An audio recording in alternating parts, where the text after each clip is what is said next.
श्री स्वामी समर्थ. जय जय स्वामी समर्थ. आजच्या व्हिडिओमध्ये आपण 72 वर्षांनी आलेल्या दुर्लभ श्रावण योगाचा राशींवर कशा प्रकारे प्रभाव पडणार आहे ते आपण जाणून घेणार आहोत. चला तर मग व्हिडिओला सुरुवात करूया. श्रावण महिन्यात 72 वर्षांनी आलेला दुर्लभ योग कोणता आहे?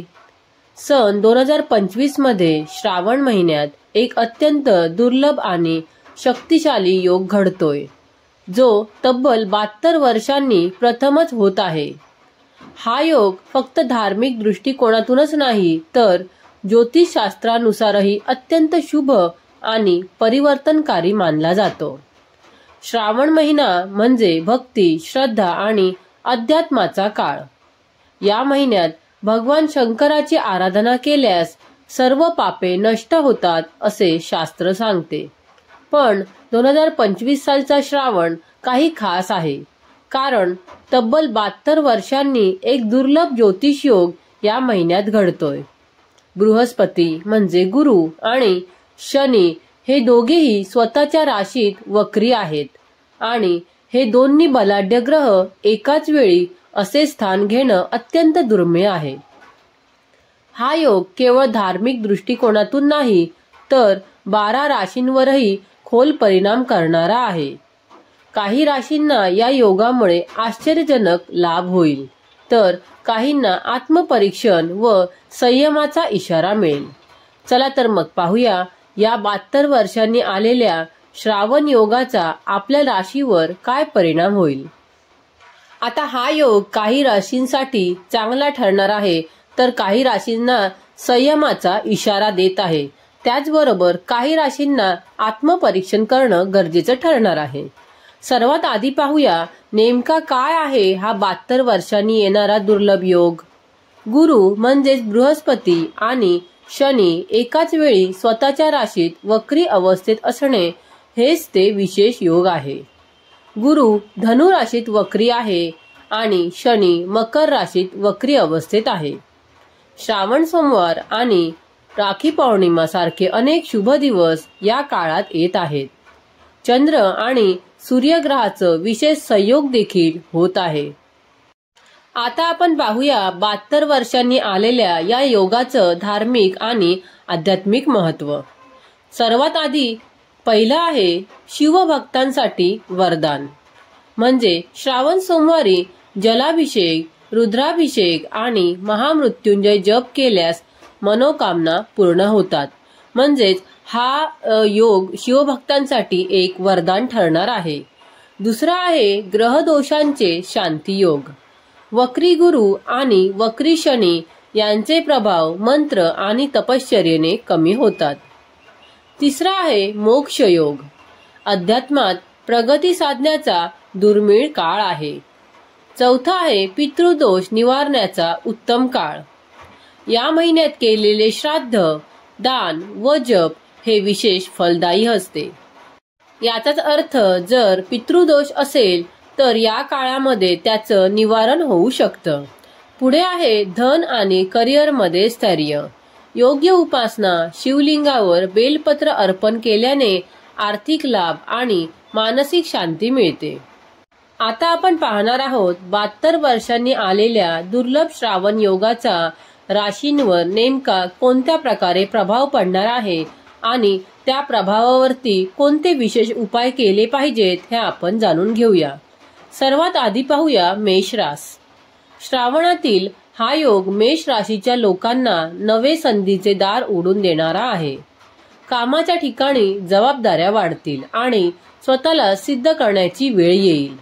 काही निर्णय गोंधळात जातील, पण संयम ठेवल्यास यश निश्चित आहे. जोशाच्या जोडीने होश हवे. आता हे जे काही तुमच्या आयुष्यामध्ये गोंधळ येणार आहेत, अडीअडचणी येणार आहेत, त्यावरती उपाय म्हणजे तुम्ही शिवपूजनात सातत्य ठेवले पाहिजे. आता आपण पाहणार आहोत दुसरी रास म्हणजे वृषभ रास. या राशीचं बोलायचं झालं तर वृषभ राशीसाठी हा काळ आत्मचिंतनाचा आहे. आध्यात्मिक विचार मनात निर्माण होईल आणि कुटुंबात नात्यात गोडवा येईल. प्रवास किंवा शिक्षणात काही विलंब होऊ शकतो, पण धीर महत्वाचा.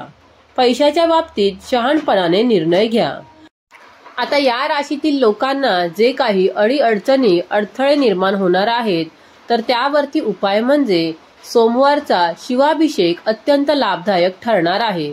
त्यासाठी सोमवारी शिवाच्या मंदिरामध्ये जाऊन अभिषेक केला पाहिजे।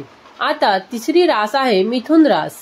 मिथुन लोकांसाठी या योगाचा परिणाम थोडा गोंधळात टाकणारा असू शकतो।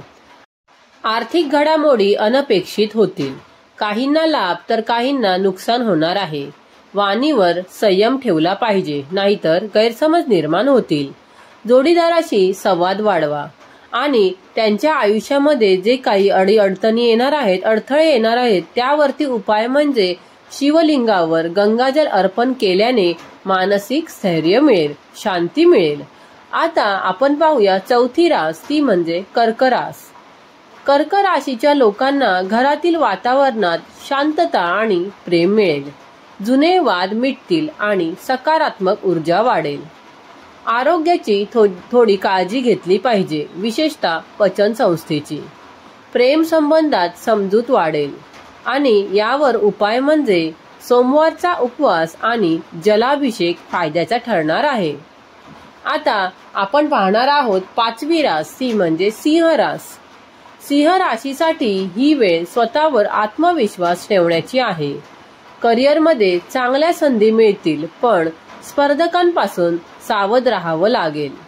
घरातील वडीलधाऱ्यांचं मार्गदर्शन खूप उपयोगी ठरेल। थोडीशी अहंकाराची भावना टाळा। आता सिंह राशीच्या लोकांना आत्मपरीक्षण महत्त्वाचे आहे। त्यांनी अहंकाराची भावना टाळली पाहिजे आणि त्यावरती उपाय म्हणजे शिवलिंगावर मध अर्पण केले पाहिजे, त्यामुळे त्यांना ऊर्जा मिळणार आहे। आता पुढची रास आहे कन्या रास।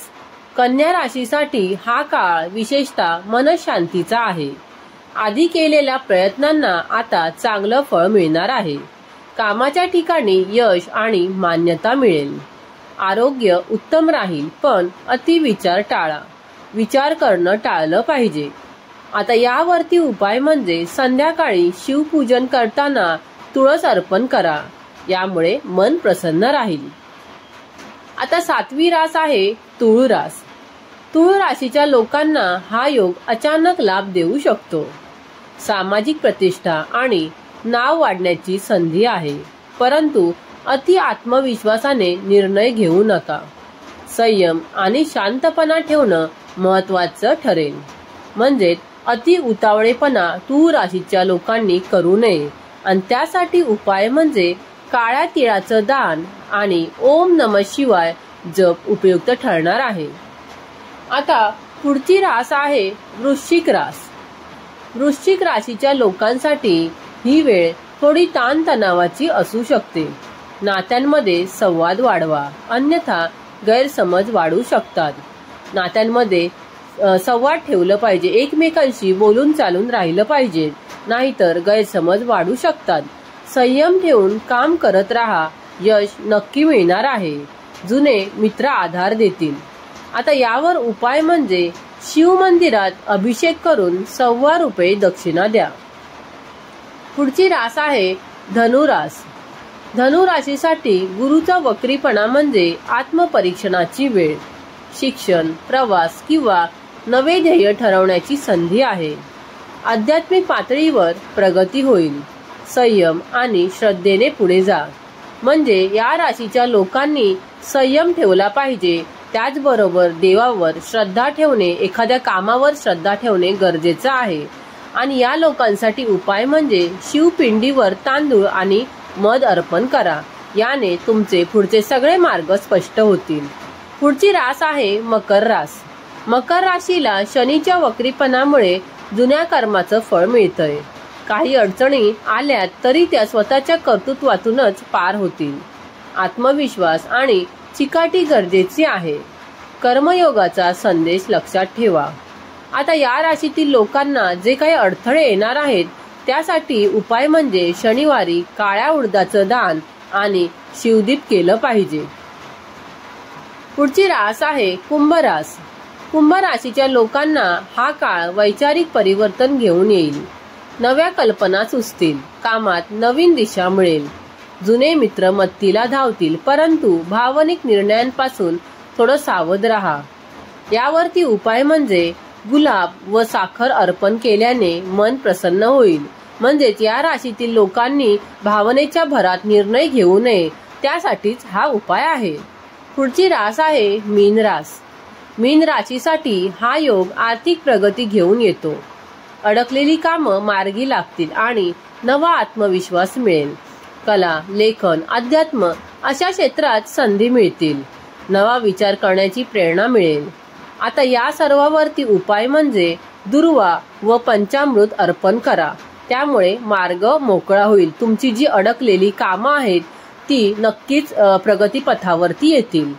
तर मित्रांनो आणि मैत्रिणींनो, तुम्हाला जर का आजचा हा व्हिडिओ आवडला असेल तर व्हिडिओला लाईक, शेअर आणि माझ्या चॅनलला सबस्क्राईब करायला विसरू नका. पुन्हा भेटूया अशाच एका नवीन व्हिडिओ सोबत. धन्यवाद.